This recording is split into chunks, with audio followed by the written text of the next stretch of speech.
Hi guys! Welcome to my vlog. So yan, pag-uusapan naman natin ngayon yung question ng isang kababayan natin na nag-message sa akin na kung pwede daw bang magtrabaho sa Netherlands kahit na ang visa niya is Poland. So ito yun guys, matagal po nang alam yung sistema niyan kasi nga si Jusawa is naka-base sa Netherlands. At marami din tayong mga kababayan at mga kaibigan ko na humingi ng tulong sa kanya para makapagtrabaho doon sa Netherlands. So, eto yun guys. Pwedeng magtrabaho sa Netherlands as long na may valid visa ka. Pero, syempre, illegal ka pa rin pupunta doon para magtrabaho. Pero, kung makakakuha ka ng employer na magpaprocess sa'yo ng working permit at ng mga documents mo para legal ka makapagtrabaho sa Netherlands, is okay. Kasi alam nyo ba guys, ang priority kasi sa Netherlands ng mga employer doon is yung mga nag-provide doon ng documents is which is yung nandun na mismo yung aplikante sa Netherlands, inside Netherlands. Kumbaga, hindi nila priority kumuha sa labas ng Netherlands. Pwede kapag EU passport ka, gaya ni Jusawa. Kasi si Jusawa, EU passport yon. So, yung mga kaibigan ko na gustong magpatulong sa kanya at magpahanap ng trabaho sa Netherlands is hindi inaalaw kasi nga ang gusto ng ng mga boss niya is EU passport. Pero meron sanang isang kaibigan ako na matutulungan niya which is electrician siya. Kaya nga lang, ang naging problema naman is hindi siya na-issuehan ng ARC dito, ITRC dito sa Poland. Yun ang naging problema. So, nung hindi siya na-issuehan ng TRC dito sa Poland, so, instead na mapauwi siya or ma-deport siya, minabuti niyang pumunta na lang ng Italy, doon sa iba naming kaibigan, which is TNT na ang magiging labanan nun. So, kapag yon kayo, nagpunta kayo ng Netherlands, kasi nga, sabi nga nung nag-message sa akin, may mga kakilala daw sila doon. So, okay lang din naman yun. Pwede naman kayo magtrabaho doon. Pero kung sa tingin nyo is alanganin yung dokumento nyo or gusto nyo mag-TNT, choice nyo yon. Pero para sa akin, mahirap kasi mag-TNT guys. Yun talaga yung lagi kong sinasabi na mag-TNT ka, hindi mo alam kung kailan ka makakauwi ng Pilipinas. So, much better na itry natin maghanap tayo ng legal or magpa-process ng mga documents natin na employer. So usually kasi doon, sa totoo lang guys, sa Netherlands, napakaraming trabaho. Mga nagpo-post mismo sila sa mga shop doon, sa mga store, kung yung mga linis bahay, ganyan. Mismo sila nagpo-post doon. Nag-ano sila ng mga papel na hiring sila. So, sabi nga ng kababayan ko, may kakilala siya doon or pagdating niya dito ng Poland is didiretso na siya doon. Okay lang naman yun. Wala namang problema yun guys. Kung gusto mo mag-stay doon, mapalegal or illegal man, okay lang yun. Choice mo yun. Kasi ikaw naman kasi ang magdi-decide niyan kung ano yung magiging sitwasyon mo dito sa Europe. Sa dami rin kasi na opportunity dito sa Europe, ikaw na rin talaga yung mamimili. So, kung sa tingin mo naman is alanganin ka, kung pupunta ka ng Netherlands, alanganin yung dokumento mo, bumalik ka dito sa Poland para ma-survive mo yung visa mo. Kapag mga pa-expire na, maglaan ka ng 3 months or 4 months, ganun, para makapaghanap ka ng employer mo dito at ma-process mo yung TRC mo. Ganun lang naman ang sistema na ginagawa ng mga Pilipino. At sa totoo lang guys, mas ina-advise ko talaga sa mga Pilipino kung pupunta kayo sa ibang bansa. I suggest na sa Spain na lang kayo pumunta. Alam niyo ba kung bakit? Kasi nag-announce ang ministry ng Spain na within 2 years na pwede nang ma-resident ang doon, ang mga migrant sa Spain. So, napakadali lang ng 2 years.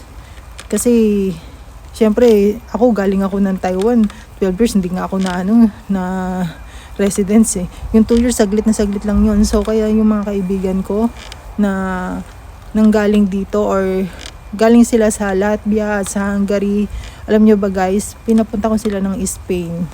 Doon ko sila pina-push through na magtrabaho kasi nga mas maganda yung magiging future nila doon. Unlike na dito sila sa Poland, walang kasiguruhan kasi nga ang visa nila is Hungary. So may possible pa na ma-deport sila pag hindi sila nakapag-process ng TRC dito. So sabi naman ng mga kaibigan ko na nandun sa Spain is napakaraming trabaho doon. At saka, alam nyo ba guys, malaya doon, kahit expired visa ka, malaya kang makakapagtrabaho. Which is, yun nga, sabi nila, hindi ka daw masyadong pwedeng mamili ng trabaho doon. Kumbaga, hindi okay yung mapili sa trabaho. Which is, okay lang din naman daw, sabi ng mga kaibigan ko, kasi nga, malaki din naman yung sinasahod nila. Halos the same nga lang din daw doon sa mga residents doon yung sahod nila.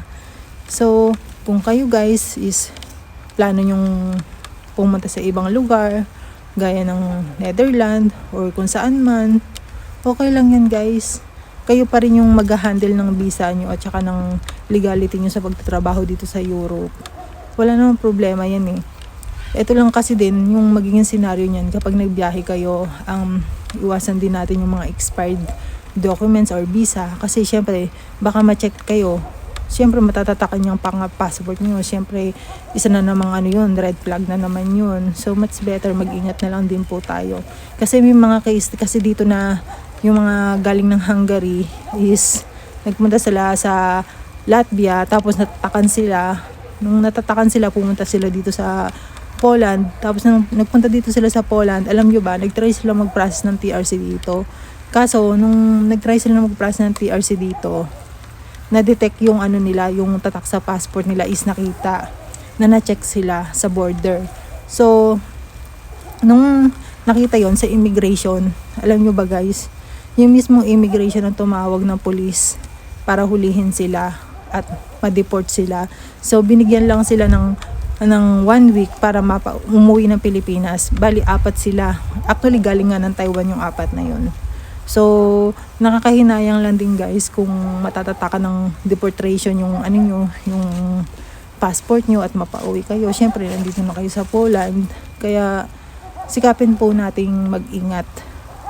So, actually guys, madali namang dito eh. Madali namang makapaghanap ng legal na trabaho dito eh. Hindi ko lang din alam bakit yung iba sa mga kababayan natin dito is nawawalan daw sila ng trabaho dito sa Poland. Alam nyo ba guys, yung ibang comment sa video ko, sabi ng ibang mga kababayan natin dito na nawawalan daw ng trabaho dito sa Poland is mapili daw kasi sila sa trabaho. Ewan ko lang guys hindi ko rin alam ha. Kasi ako nung OFW hindi naman ako nabasyo.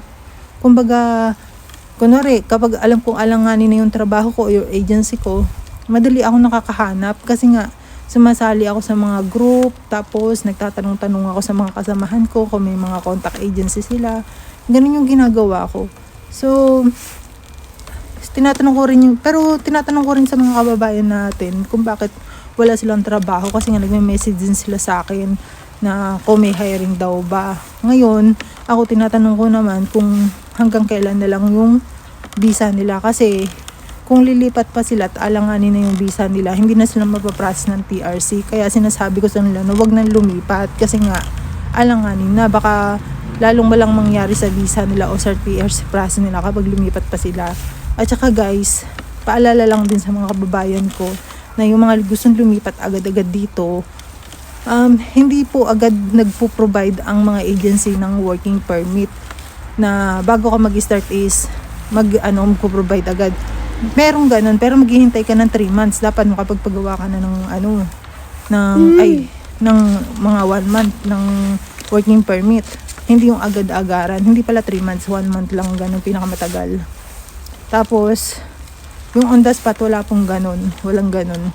Tapos, kasi may mga case na kailangan daw nila yung working permit para daw mai-transfer nila agad yung application nila sa TRC.